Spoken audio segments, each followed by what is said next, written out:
नमस्कार, सबसे बड़ा मुद्दा देख रहे हैं मैं हूं आपके साथ शुभम त्रिपाठी। समाजवादी पार्टी का किला ध्वस्त हो चुका है। आजमगढ़ और रामपुर की दोनों लोकसभा सीट बीजेपी के खाते में चली गई हैं और इस जीत से दो बातें शीशे की तरह साफ हो गई हैं। एक तो जनता ने सीएम योगी के नेतृत्व वाली बीजेपी सरकार के काम को सराहा है, सीएम के काम पर मोहर लगा दी है, और दूसरी बात, आजम खान के लिए जेल के बाहर वाली मुसीबत बढ़ने वाली है, क्योंकि इस हार से आजम खान, जो खुद को रामपुर का टाइगर कह रहे थे, जनता ने उन्हें बता दिया है कि वो टाइगर नहीं बल्कि जनता टाइगर है और वही राज करेगा जिसको जनता चाहेगी। और इस चुनाव में आजम खान की समाजवादी पार्टी में जगह कहां होगी ये भी तय कर दिया है। ऐसे में सवाल उठते हैं कि क्या आजम को औकात दिखाने के लिए चुनाव में अकेला छोड़ा गया? अखिलेश को चुनाव के रिजल्ट का एहसास था और इसीलिए वो प्रचार में क्या शामिल नहीं हुए? संगठन शक्ति बीजेपी की फिर से समाजवादी पार्टी पर क्या भारी पड़ी है? और जातीय और धार्मिक समीकरण जीत की गारंटी नहीं है। योगी सरकार के मिशन पर क्या जनता की मुहर अब लग गई है? ये वो तमाम बड़े सवाल हैं जिनके जवाब इस कार्यक्रम में हम तलाशेंगे, लेकिन उससे पहले ये रिपोर्ट देखिए।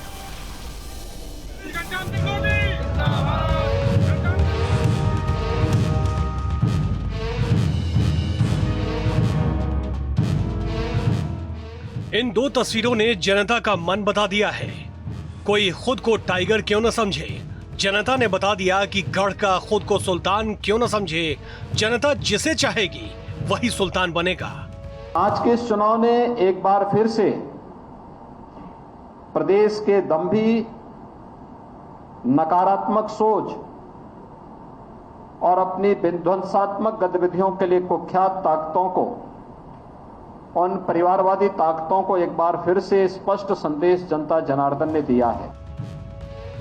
रामपुर की जनता ने न सिर्फ आसिम रजा को लोकसभा सीट पर हराया है, बल्कि खुद की रणनीति पर गुमान करने वाले आजम खां को भी धूल चटा दिया। आजम खां को मिली पटखनी का असर उनकी पार्टी में आने वाले दिनों में दिखने लगेगा, लेकिन जनता ने साफ कर दिया कि किंग मेकर तो वही है। मैंने बताया नहीं, कार्यकर्ताओं का उत्साह जो दिख रहा है आपको, ये है ना उसकी मेहनत का फल है। तो हमारे जो नेता हैं और जो हमारे कार्यकर्ता हैं, पार्टी के वर्कर हैं, है ना, उनकी जीत का ये कमल खिला है। जीत का श्रेय मैं जनता को देता हूं, अपने प्रधानमंत्री जी को देता हूं, अपने मुख्यमंत्री जी को देता हूं, और यहाँ जितने हमारे पार्टी के देवतुल्य कार्यकर्ता हैं, पूरी जनता है, इनको यही ये श्रेय जाता है। आजमगढ़ के बारे में कहा जाता था कि समाजवादी पार्टी का ये गढ़ है और यहाँ उनको हरा पाना नामुमकिन है, क्योंकि मुकाबला त्रिकोणीय था। लेकिन आजमगढ़ की जनता ने विकास को ही चुना।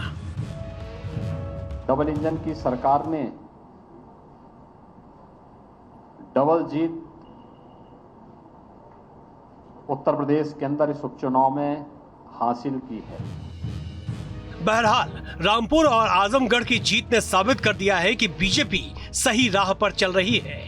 जनता ने योगी सरकार के काम पर एक बार फिर से मुहर लगा दी है। Team news state. तो इस रिपोर्ट के जरिए आप विषय को समझ चुके हैं। हमारे साथ जो खास मेहमान जुड़ रहे हैं उनका परिचय आपसे करवाते हैं। एनके सिंह वरिष्ठ पत्रकार हमारे साथ जुड़ रहे हैं, अशोक पांडे बीजेपी के प्रवक्ता हैं, और एडवोकेट कपीश श्रीवास्तव हमारे साथ जुड़ रहे हैं जो कि समाजवादी पार्टी के प्रवक्ता हैं, और लखनऊ से हमारे साथ हमारे सहयोगी अनिल यादव भी हमारे साथ जुड़ रहे हैं। आप सभी का बहुत स्वागत है। सबसे पहले अशोक जी, मैं आपके पास आऊँगा, इस जीत को कैसे देखते हैं आप?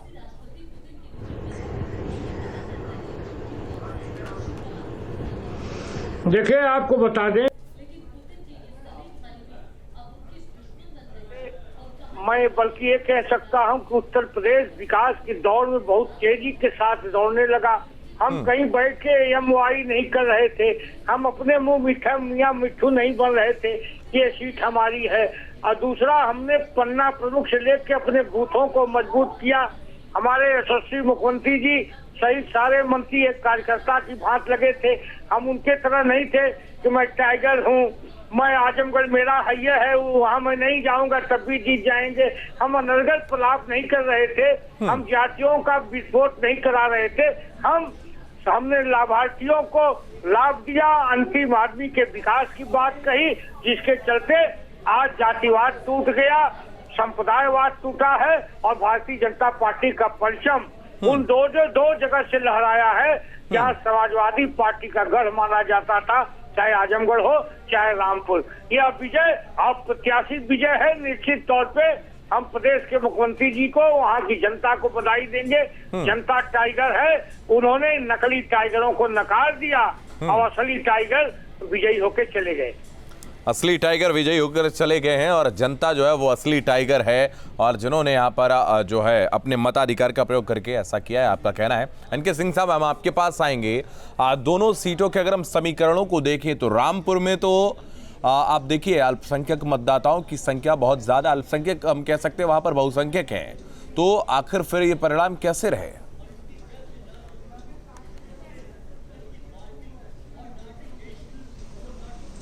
इसमें शुभम अगर दोनों को एनालाइज करेंगे तो जो स्टॉक एलिगेशन है अपोजिशन का वो खारिज हो जाएगा। जैसे कि ये कहा गया कि साहब बहुजन समाज पार्टी का कैंडिडेट खड़ा था आजमगढ़ में, जिसको 2-2.5 लाख वोट मिले, जिसकी वजह से ये हार गए। अगर ये लॉजिक आजमगढ़ में अप्लाई होती है तो यहाँ पे तो कांग्रेस ने किसी को नहीं खड़ा किया था, यहाँ पे तो डायरेक्ट फाइट थी, यहाँ पे आप क्यों हारे? तो बड़ी बेसिक सी बात है कि लो टर्नआउट, और पिछले से राजनीतिक पार्टियों को सीखना चाहिए, विपक्ष को भी सीखना चाहिए। पिछली बार लो टर्नआउट पे बीजेपी जबरदस्त जीत हासिल की। यहां गाजियाबाद में, साहिबाबाद में सबसे कम टर्नआउट था, लेकिन आप ताज्जुब करेंगे कि सबसे ज्यादा वोट से बीजेपी कैंडिडेट जीता। इसका मतलब क्या था? अपोजिशन अपने वोटरों को निकाल नहीं पाया। अब की बार उससे सीख लेके आप ये कोशिश करते, लेकिन अब की बार भी रामपुर में 41% टर्नआउट रहा और यहाँ पे 48-49% रहा। इसका मतलब है कि अपोजिशन सुस्त पड़ा था, एक तमाशा था। अपोजिशन ने कोई टफ फाइट नहीं दिया।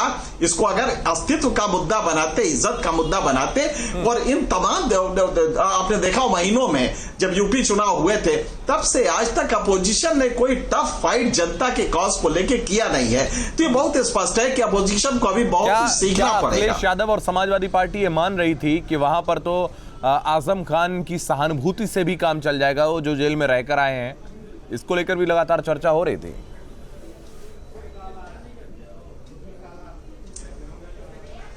नहीं, देखिए बिल्कुल नहीं होता है। ये यही गलत फहमी होती है कि किसी एक इंडिविजुअल की सहानुभूति, और ये सीटें पहले भी जा चुकी है बीजेपी को, इसलिए आप अगर ये मान लें कि शाश्वत भाव आपका रहेगा, ये बिल्कुल नहीं होता है।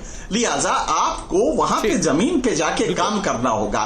खाली ट्वीट करके आप किसी सरकार को बुला वाला कहे, इससे मुझे नहीं लगता कि नेता जो है वो काम नहीं कर सकता है। और इसको लेकर लगातार बाकी लोगों ने भी सवाल खड़े किए हैं, ओपी राजभर ने भी सवाल खड़े किए हैं। कपिल श्रीवास्तव, मैं आपके पास आऊंगा, चूंकि हमारे दोनों सहयोगी भी हमारे साथ जुड़ गए हैं। अनिल लगातार आजमगढ़ में तमाम वरिष्ठ नेताओं की जो प्रतिक्रियाएं वो भी सुनाए, और वरिष्ठ सहयोगी आलोक पांडे भी हमारे साथ जुड़ गए हैं। कपिल जी, मैं आपके पास आऊंगा। लगातार आरोप लगे हैं अखिलेश यादव पर कि वो प्रचार करने के लिए नहीं गए। अगर प्रचार करने के लिए वो जाते तो कहीं ना कहीं परिणाम बदल सकते थे।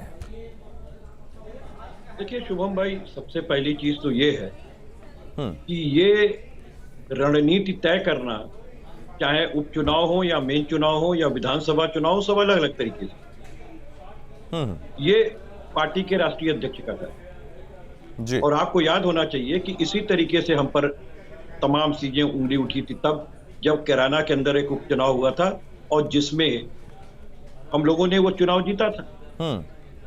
जिन्ना बनाम गन्ना इन्होंने बनाने की कोशिश की, पोल खुल गई। लेकिन चक्कर इस चीज का है कि जब देश में लोकतंत्र की चूलें हिला दी जाए और देश के अंदर जो मतदान होता है वो मतदाता के माध्यम से होता है, और मतदाता के घर के सामने पहरा लगा दिया जाए, गांव में पहरा लगा दिया जाए, पुलिस डंडा भांजे, उनके पास पर्चियां होने के बाद भी, जायज मतदाता कार्ड होने के बाद भी, आधार कार्ड होने के बाद भी उनको मतदान स्थल तक ना जाने दिया जाए, उनको घर की परिधि में बांध दिया जाए, उनको नोटिस सप्लाई किया जाए, उन पे डंडे चलाए जाए, तो ये लोकतंत्र की हत्या नहीं है तो और क्या? आपका आरोप है कि सरकार ने ऐसा किया है, प्रशासन का प्रयोग किया है चुनाव जीतने के लिए, आपका ये आरोप है?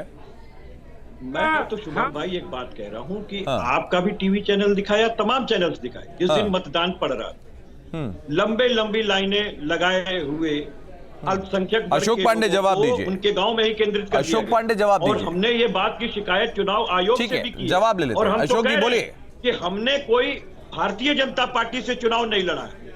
हमने भारतीय जनता पार्टी से कतई चुनाव नहीं लड़ा।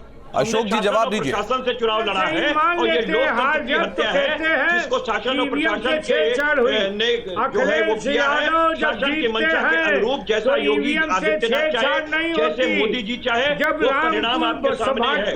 इसके अतिरिक्त और कुछ नहीं है। अगर इस तरीके से देश के अंदर लोकतंत्र चलाने की कोशिश होगी तो माफ कीजिएगा, ये तानाशाही पूर्वक शासन है। और इसमें समाजवादी पार्टी कौन गया कौन नहीं गया इस पर नहीं है, क्योंकि ये तो सामने इनसे पूछिए इन्होंने कौन सा ऐसा काम किया। आप मुझे बताइए, 5 साल अखिलेश यादव आजमगढ़ नहीं गए। कोरोना आप मुझे बताइए 20 लाख ईवीएम मिसिंग है कि नहीं है? ट्वीट करते रहे जिस मोदी की यंत्र के माध्यम से चुनाव होता है उसको भ्रष्ट तंत्र ने क्या कर दिया? ये भारतीय जनता पार्टी का षड्यंत्र है और आपके सामने ये षड्यंत्र खुल करके सामने आता रहा है। आज आप देख लीजिए, तानाशाही पूर्वक अगर सरकार ये न चला रहे होते तो महाराष्ट्र के अंदर एक सुचारू रूप से चलने वाली सरकार को ईडी और सीबीआई के भरोसे न चलाना पड़ता इनको, और सूरत में और फिर गुवाहाटी में न रखना पड़ता। ये सबको मालूम है कि भारतीय जनता पार्टी को लोकतंत्र के अंदर लोकतंत्र में विश्वास नहीं है। ये तानाशाह पूर्वक सरकार चलाना चाहते हैं। ये किसी भी तरीके से चुनाव जीतना चाहते हैं, किसी भी आरोप और प्रत्यारोप तो ये सरकार बदलना जानते हैं को निर्धारित जनता करती है और जनता ने आज अपना जो मताधिकार था उसका प्रयोग किया और उसके बाद परिणाम सबके सामने आए हैं। हमारे साथ हमारे वरिष्ठ सहयोगी आलोक पांडे इस वक्त जुड़े हुए हैं। आलोक, जो आपके पास आएंगे, सवाल यही है कि निरहुआ लंबे समय से वहां पर लोगों के बीच में थे। भले ही पिछला चुनाव वो हारे थे लेकिन लोगों से लगातार कनेक्ट वो कर रहे थे, वहां पर लोगों के साथ कनेक्शन में थे। लेकिन क्या आप मानते हैं कि धर्मेंद्र यादव को एकदम से वहां पर लाना, चूंकि पहले प्रत्याशी कोई और थे, प्रत्याशी भी बदले गए थे बीच में, और उसके बाद निरहुआ के सामने उनको लाना, क्या ये समाजवादी पार्टी को महंगा पड़ गया?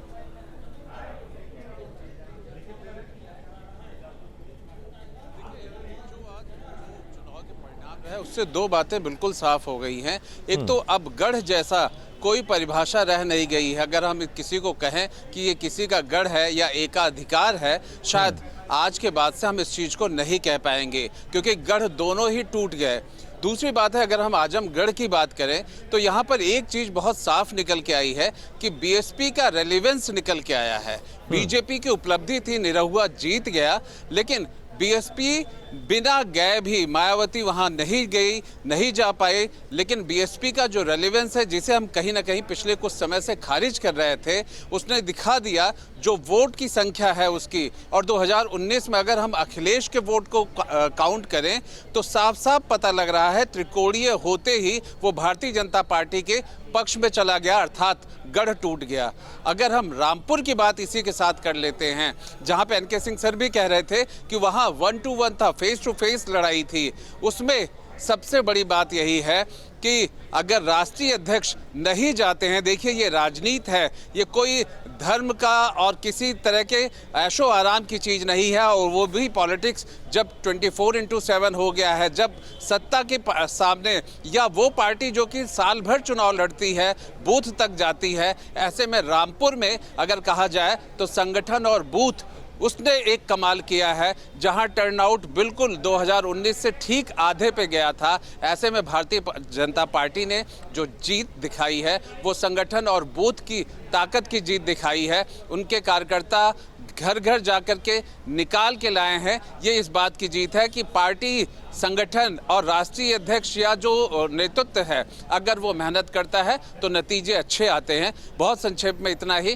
कि दोनों ही गढ़ के टूटने की कहानी अलग अलग है। एक तरफ बीएसपी का महत्व सामने आकर के दिख रहा है, तो दूसरी तरफ रामपुर की बात करते हैं तो संगठन, और हाँ, अखिलेश नहीं गए, इसका कहीं ना कहीं रामपुर में कंफ्यूजन भी था। आजम की ताकत, शक्ति सब लोग जानते रहे हैं, लेकिन अखिलेश के ना जाने का एक वहां पर जो भ्रम फैला, और शायद उसका ये नतीजा आज हम देख रहे हैं कि रामपुर भी अब समाजवादी पार्टी का नहीं रहा। जी बिल्कुल, रामपुर भी अब समाजवादी पार्टी का नहीं रहा है। लगातार हर एक अपडेट हमने आप तक पहुंचाई। अनिल हमारे सहयोगी हमारे साथ बने हुए। अनिल आजमगढ़ में थे, उन्होंने विजयी प्रत्याशी से भी बातचीत की थी और धर्मेंद्र यादव से भी बातचीत की थी। अनिल, लोगों का वहां पर क्या कुछ कहना था? जो MY फैक्टर था वो भी फेल होता हुआ नजर आ रहा है यहाँ पर। देखिए, मैं अपनी बात कहूं उससे पहले मैं कहना चाहता हूं कि एक क्रिकेट के बहुत बड़े लेखक हुआ करते थे पीटर रिबॉक। 90 के दशक में उन्होंने टीम इंडिया को फील्डिंग करते हुए देखा तो उन्होंने लिखा कि टीम इंडिया ऐसे फील्डिंग करती है मानो ये नौकरों से कराने की चीज़ है। तो अखिलेश यादव भी इसी तरह की पॉलिटिक्स करते हैं जैसे कि ये नौकरों यानी कि कार्यकर्ताओं से कराने की चीज़ है। खुद मैदान में नहीं जाते हैं और उनके कार्यकर्ता खुद आरोप लगाते हैं, उनको भैया बोलते हैं, कुछ लोग बॉस बोलते हैं कि बॉस भैया एसी में रहते हैं, एसी से निकलते नहीं हैं, ट्वीट करते हैं, फेसबुक पर टिप्पणी करते हैं। अखिलेश यादव अगर आजमगढ़ आए होते तो ये 8,500 वोट से जो हारे हैं शायद नहीं हारते हैं, क्योंकि माहौल बन जाता और जो बड़ा अल्पसंख्यक वोट जो मूव कर गया है बीएसपी की ओर वो शायद समाजवादी पार्टी के पास बना रहता। उन्होंने अपने कार्यकर्ताओं, पीटर रिबॉक की शैली में कहें तो अपने नौकरों को भेज दिया। यहाँ हमने देखा कि उनके जो बड़े बड़े कार्यकर्ता आए थे, रामगोपाल यादव आए थे, एक कमरे से बाहर ही नहीं निकले। और रामगोपाल यादव प्रचार ज़्यादा कम करते हैं, डांटते ज़्यादा हैं, वो वोट बढ़ाते कम है, घटाते ज़्यादा है। उनके पास अगर 10 लोग बैठ लिए तो 4 वोट कट जाएंगे, वो उनका एटीट्यूड इस तरह का रहता है। और उसके बाद जो उनके जो नवरत्न हैं आए, वो उन्होंने प्रचार कैसे किया मैंने खुद देखा, मैंने अपनी आंखों से देखा है कि वो लोगों को एक दूसरे के घर में गए, चाय पी के आए, चले आए, फोटो सोशल मीडिया पे डाल दी कि हम प्रचार कर रहे हैं। बिल्कुल ताबड़तोड़ प्रचार हो रहा है। एक प्रवक्ता है टीवी पर मारपीट करते दिख जाते हैं समाजवादी पार्टी की ओर से, पेड़ पे चढ़कर जामुन खा रहे हैं और कह रहे हैं कि हम समाजवादी संघर्ष के आदी हैं और संघर्ष करके ही जामुन खाते, पेड़ पे चढ़कर खाते हैं। तो जाहिर बात है कि जब राजा नहीं निकल रहा है, इसी हॉल से बैठकर सब कुछ वहीं से डील कर रहा है, तो जाहिर बात है कि उसके कार्यकर्ता भी इसी तरह से मेहनत करेंगे। और बहुत सारी टिप्पणी जवाब ले लेते हैं समाजवादी पार्टी के प्रवक्ता से। बिल्कुल, जो विश्लेषण आपने बहुत अच्छे तरीके से किया है पीटर रिबॉक की बात का उदाहरण देकर अनिल, और ओपी राजभर ने भी साफ शब्दों में कह दिया है कि एसी से नहीं निकल रहे अखिलेश यादव और उसका परिणाम यहाँ पर झेलना पड़ रहा है। कपिश श्रीवास्तव अब उसको जज करेंगे, बैठकर यहाँ पर बताएंगे उसको। जी कपिश जी। पहली चीज तो मैं ये कह रहा हूँ कि इस प्रतियोगिता में क्या जाना, क्या योगी जी के अलावा मोदी जी और अमित शाह भी आ गए थे क्या? तो अब ये कहना, अब जो जीत इन्होंने की मिली है वो भी इनकी अपनी मेहनत की जीत नहीं है। जो पांडे जी कह रहे हैं उनकी बातों से मैं एकदम असहमत हूँ। मैं इसलिए आपको असहमतता अपनी जारी कर रहा हूँ कि हम लोग जिस दिन चुनाव के अंदर थे, जिस दिन चुनाव हो रहा था, पुलिस प्रशासन जिस तरीके से लोगों को घर से बाहर नहीं निकलने दिया, ये इनके भ्रष्ट तंत्र की जीत है। और आज भी आप देख लीजिए कि ईवीएम जो है जिस स्ट्रांग रूम में रखी जाती है, उसके लिए सुबह हमारे प्रत्याशी कहे कि हमारे आंख के सामने सील खोली जाए स्ट्रांग रूम की, ताले की।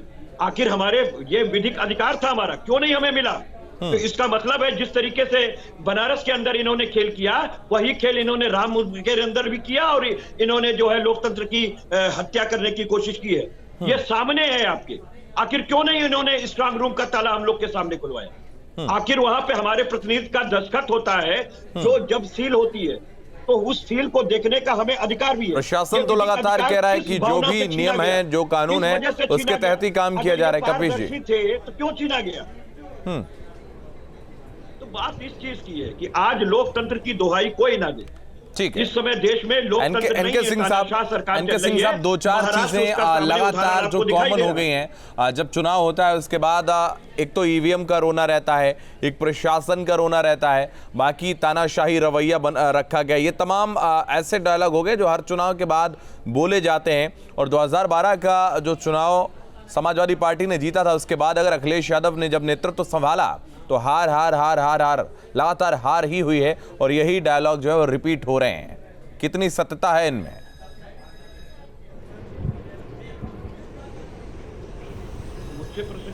एनके सिंह साहब, सही कहा आपने। देखिए, कुछ भी था, मुलायम सिंह जमीन के नेता थे और वो एक दूसरे उससे निकल के आए थे। आप देखें अखिलेश यादव को तो कहीं से नहीं लगता कि कोई जुझारू व्यक्तित्व है जो कि सड़क पे आके सब कुछ करेगा, ये नजर नहीं आ रहा। और ये आरोप इवन कार्यकर्ता आपके पास देखिए, कम से कम एक कैडर स्ट्रक्चर तो खड़ा करें, उसके लिए दिन रात तो मेहनत करें। आप छोड़ दीजिए इलेक्शन जीतना, लेकिन आपका कैडर तो हो जो लोगों को घर से बाहर निकाल के लाए। आपके पास वो भी नहीं है। तो मुझे लगता है कि कुछ पॉलिटिकल लीडर्स जो अपने पिता की वजह से आए हैं, उनको अपने रवैये को बदलना पड़ेगा और ये एक जरूरत है, प्रजातंत्र की जरूरत है। और हम सब चाहते हैं कि अखिलेश मजबूत हो, क्योंकि अगर मजबूत हो गए तो लोकतंत्र मजबूत होगा। लेकिन ये जो तरीका है, इससे कहीं भी दूर दूर तक नहीं नजर आता कि आने वाले दिनों में समाजवादी पार्टी मजबूत होने जा रही। पहला तो ये है। दूसरा, आलोक ने और अनिल ने दोनों बड़ी अच्छी बात कही। एक बात बहुत साफ है कि आप अगर जनता को, अपने वोटर को नहीं निकाल पाते तो उसका भरोसा धीरे धीरे कम होता है। इसमें कोई दो राय नहीं है कि आपका वो भरोसा आपका कैडर लेके कैरी नहीं कर रहा है। दूसरा, जब आप ईवीएम पर आरोप लगाते हैं तो मैंने पिछली बार आप ही क्या तकरीर में कहा था कि चलिए एक समझौता हो जाए। आप चुनाव के पहले ईवीएम पर आरोप लगाते हैं तो साथ में यह भी हो जाए कि अगर आपका कैंडिडेट जीता तो उसको जीता नहीं माना जाएगा। क्योंकि जैसे ही आप आरोप लगाते हैं किसी भी कॉन्स्टिट्यूएंसी में कि साहब ईवीएम यहां गड़बड़ हो रहा है, तो यह मान लिया जाए कि अगर वहां पे काउंटिंग में आपका व्यक्ति जीत रहा है तो उसकी काउंटिंग निरस्त कर दी जाए। बिल्कुल। जिस दिन से यह हो जाएगा उस दिन से यह झूठ गलत आरोप लगाना बंद हो जाएगा। आप जीतते हैं। आप देखिए इसी चुनाव में, यूपी के चुनाव में अखिलेश जी को अच्छी खासी सीटें आई। उतनी सीटें क्यों आई? क्या बीजेपी चाहती तो वो भी नहीं कवर कर लेती? इसलिए ये एक भोंडा आरोप है जो हर हार के बाद अपोजिशन लगाता है। मुझे लगता है कि इससे संस्था डिमोलिश होती है। इलेक्शन कमीशन की आप गरिमा को घटाते हैं, ईवीएम के एक प्रोसेस को आप बदनाम करते हैं पूरी दुनिया में। बिल्कुल, इससे बचना चाहिए। बिल्कुल। अशोक पांडे, मैं आपके पास आऊंगा। सवाल ये है कि जिस तरीके से लगातार समाजवादी पार्टी तमाम आरोप बीजेपी के ऊपर लगा रही है, लेकिन उसके बावजूद यहां पर जीत जो है वो हासिल कर ली है दोनों सीटों पर। अब इन दोनों जीतों को कैसे आप देखते हैं? दोनों गढ़ थे, ऐसे गढ़ थे जिनको लंबे समय से भेदा नहीं जा सका था, इनको भेदा है, इन पर आपके प्रत्याशी जीत कर आए हैं। 2024 की रणभेरी क्या बच चुकी है?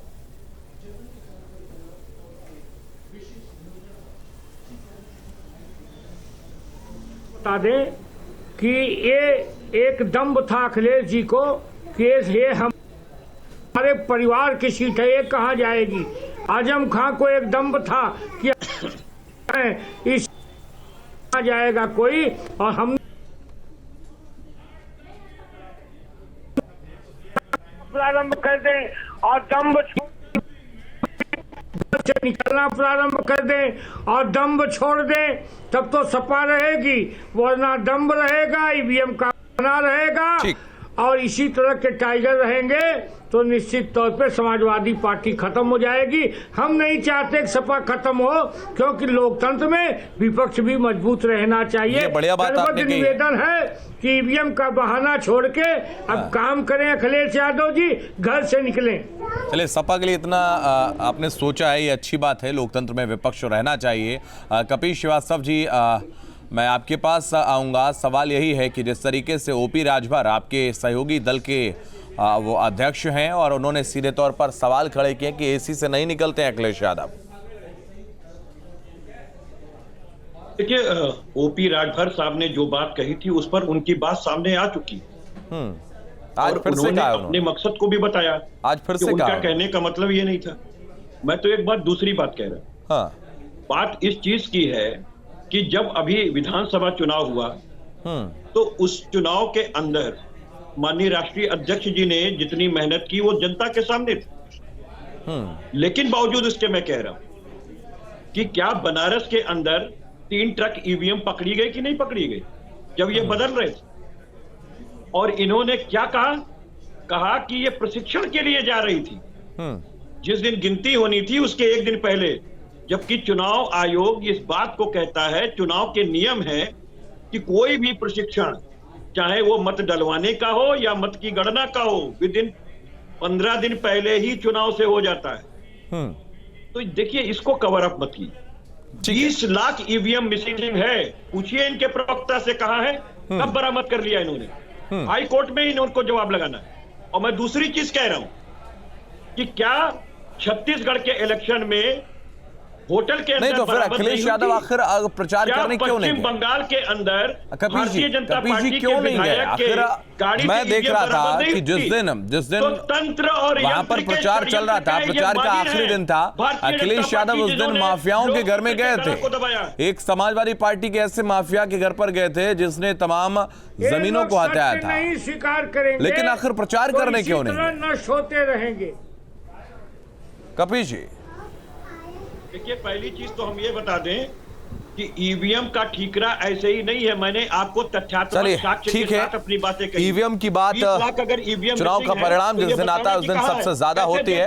और उत्तर प्रदेश को अभी 2024 में और पूरे देश को चूंकि 2024 में अभी लोकतंत्र की सबसे बड़ी पंचायत के लिए अभी चुनाव होना है और उसमें लोग वोट डालेंगे। तब तक के लिए ईवीएम का जो रोना है खैर उत्तर प्रदेश में तो शायद नहीं होगा, क्योंकि 2024 में ही अब सीधे चुनाव हैं। बहुत धन्यवाद आप सभी का हमारे साथ जुड़ने के लिए। सवाल यही है कि गढ़ जो लगातार गढ़ बने हुए थे, चाहे हम बात करें रामपुर की, चाहे बात करें आजमगढ़ की, अखिलेश यादव और आजम खान के गढ़ थे जिनको लंबे समय से भेदा नहीं जा सका था। लेकिन उत्तर प्रदेश के मुख्यमंत्री योगी आदित्यनाथ ने ऐसा बुलडोजर चलाया, ऐसी न्याय प्रणाली को उन्होंने दुरुस्त किया, मजबूत किया कि लोगों ने समझा कि वाकई में एक यही ऐसा दल है, एक ऐसा नेतृत्व है जिसके साथ जाकर शायद उनका विकास हो सके। ये सोच नजर आई है और उसका परिणाम देखने को मिला है कि जहां पर अल्पसंख्यक मतदाता भी बहुसंख्यक हैं, वहां भी बीजेपी आज चुनाव जीत रही है। इस खास कार्यक्रम में फिलहाल इतना ही। आप लगातार बने रहिए न्यूज़ स्ट्रीट के साथ।